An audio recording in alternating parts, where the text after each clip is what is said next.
रात का समय था और रिया अपने नए घर में पहली बार अकेली सोने जा रही थी। सब कुछ सामान्य था, लेकिन उसके कमरे की अलमारी के दरवाजे से एक हल्की सी आवाज आ रही थी। उसने सोचा शायद हवा का झोंका होगा, लेकिन आवाज रुकने का नाम नहीं ले रही थी। रिया ने हिम्मत जुटाई और अलमारी की ओर बढ़ी। जैसे ही उसने दरवाजा खोला, एक ठंडी हवा का झोंका उसके चेहरे पर लगा। अलमारी के भीतर अंधेरा था, लेकिन एक कोने में उसे कुछ चमकता हुआ दिखा।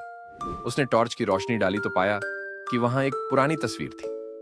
तस्वीर में एक परिवार खड़ा था, लेकिन उनका चेहरा धुंधला था। अचानक तस्वीर में से एक आवाज आई, तुम्हारा स्वागत है।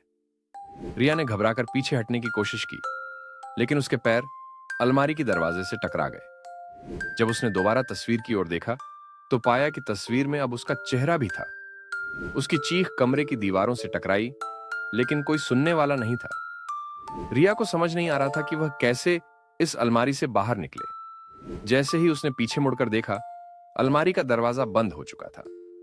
अब वह भी उस तस्वीर का हिस्सा बन चुकी थी और उसके चेहरे पर एक अजीब सी मुस्कान थी।